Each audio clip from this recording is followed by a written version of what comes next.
Legenda Sutan Panggaduan, cerita rakyat dari Minangkabau pada masa dahulu kala.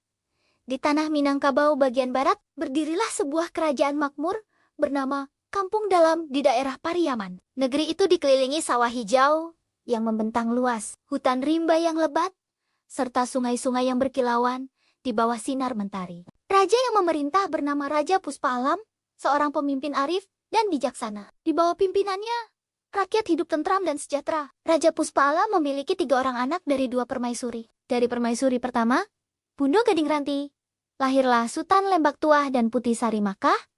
Dari permaisuri kedua, Putih Andam Dewi, lahirlah Sutan Pangaduan. Seorang anak yang lembut, tutur katanya, namun berhati teguh dan berani. Ketiganya tumbuh dalam istana megah dan mendapatkan kasih sayang ayah mereka. Namun seiring berjalannya waktu, benih iri mulai tumbuh di hati Sutan Lembak Tuah yang merasa dirinya paling pantas menjadi pewaris tahta. Bundo Gading Ranti sering membisikkan kata-kata halus kepada anaknya. "Ingatlah, anakku," katanya, "jika tahta jatuh kepada adikmu, maka darah dan kehormatan ibumu akan hilang dari istana ini." Kata-kata itu menancap dalam hati Sutan Lembak Tuah dan perlahan menumbuhkan bara iri. Sebaliknya, permaisuri kedua, Putih Andam Dewi, selalu menanamkan kasih dan kesabaran kepada putranya. "Nak," katanya lembut, "tahta bukanlah kemuliaan sejati. Kemuliaan itu adalah ketika orang mengenangmu karena kebaikanmu." Sutan Pangaduan berjanji akan selalu mengingat nasihat ibunya. Tahun berganti, dan Raja Puspa Alam mulai sakit-sakitan. Menjelang ajalnya, ia memanggil ketiga anaknya. Dengan suara lemah, ia berpesan, "Anak-anakku, setelah ayah tiada, hendaklah kalian hidup rukun dan menjaga negeri ini dengan damai." Ia menatap mereka satu persatu, lalu menggenggam tangan Sutan Pangaduan. "Engkau, anakku, kuberi amanah menjaga pusaka kerajaan dan hati rakyat." Kata-kata itu membuat Bundo Gading Ranti dan Sutan Lembak Tuah terkejut. Namun, mereka tidak berani menentang titah raja di hadapan para saksi. Beberapa hari kemudian, Raja Puspa Alam wafat dan negeri diliputi duka. Namun, di balik suasana berkabung, fitnah mulai berembus. Bundo Gading Ranti menyusun rencana untuk menggulingkan Sutan Pangaduan. Ia menyebarkan kabar bahwa Sutan Pangaduan bukan darah sah pewaris kerajaan. Rakyat pun mulai bingung dan terpecah. Putih Andam Dewi yang bijak menyadari bahaya itu. Dengan hati berat, ia menyuruh anaknya pergi meninggalkan istana sementara waktu. "Pergilah anakku," katanya. "Carilah kebenaran dan kekuatan. Suatu hari, saat waktu tiba, engkau akan kembali dengan kebesaran sejati." Dengan berlinang air mata, Sutan Pangaduan berangkat ditemani pelayan setianya, Sidi Mangkuto. Mereka berjalan menembus hutan, menyeberangi sungai, dan melewati desa-desa yang jauh dari keramaian. Dalam perjalanan, Sutan Pangaduan membantu rakyat yang tertindas oleh pejibat-pejibat serakah yang mengaku utusan istana. Ia menolong tanpa pamrih, hingga namanya mulai dikenal sebagai pemuda bijak yang suka menolong. Suatu malam di sebuah desa kecil bernama Sungai Tabir, Sutan Pangaduan bermimpi. Dalam mimpinya, sang ayah muncul dengan wajah bercahaya dan berkata, "Anakku, ibumu kini ditawan oleh Raja Unggeh Layang di negeri seberang. Pergilah, bebaskan dia, dan bawalah kembali kehormatan keluargamu."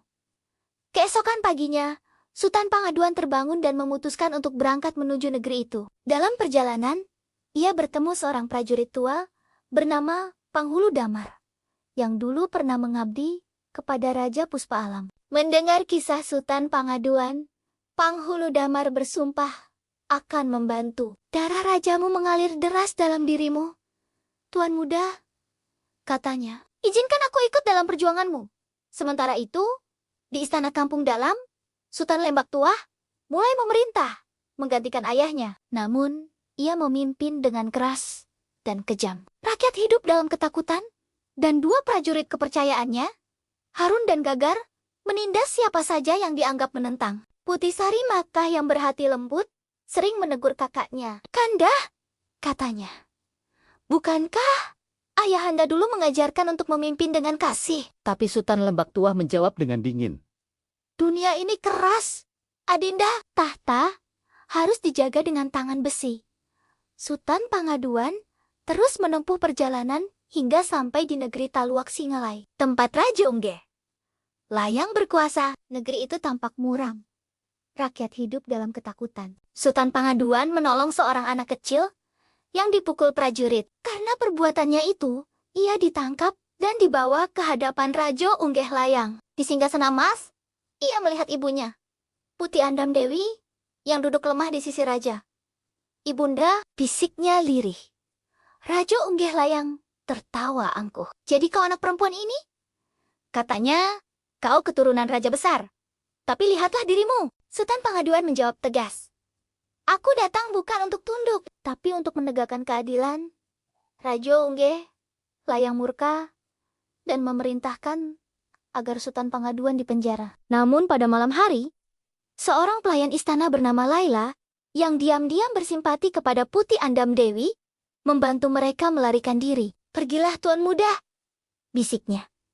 Ibumu menunggu di taman belakang istana. Malam itu, di bawah sinar rembulan, ibu dan anak itu berpelukan penuh haru. Mereka melarikan diri bersama Sidi Mangkuto, Panghulu Damar, dan Laila. Dengan bantuan seorang pemuda desa bernama Rajo Kecil, setelah berhasil keluar dari negeri itu, mereka menuju perbukitan. Di perjalanan, mereka bertemu dengan Putih Sari Makkah yang datang membawa kabar bahwa rakyat mulai sadar akan fitnah Bundo Gading Ranti. Ia berkata, Kanda, aku tidak rela. Keluarga ini hancur karena tahta. Mari kita pulang dan buktikan siapa yang benar. Sultan Pangaduan mengangguk, dan mereka sepakat mengumpulkan rakyat untuk menegakkan kebenaran. Berita tentang kembalinya Sultan Pangaduan sampai ke telinga Sultan Lembak Tua. Ia marah besar dan memerintahkan pasukannya untuk menangkap adiknya. Namun rakyat sudah tidak lagi percaya pada kekuasaannya. Banyak yang berbalik mendukung Sultan Pangaduan. Akhirnya kedua pasukan bertemu di Bukit Tawan, tempat angin berhembus lembut dan kabut turun tebal di pagi hari. Pertempuran pun tak terelakkan. Namun di tengah perang, banyak prajurit sadar bahwa mereka berperang melawan saudara sendiri. Harun dan Gagar yang dahulu menindas rakyat, kini menyesal dan berbalik membantu Sultan Pangaduan. Putih Sari Makkah berjalan di antara pasukan sambil menyeru, "Ingatlah ibu kalian, ingat saudara kalian." Suaranya menggema dan meluluhkan banyak hati. Akhirnya, Sultan Pangaduan dan Sultan Lembak Tua berhadapan. "Kanda," kata Sultan Pangaduan, "apakah semua ini harga yang pantas untuk sebuah mahkota?" Sultan Lembak Tua menunduk dan air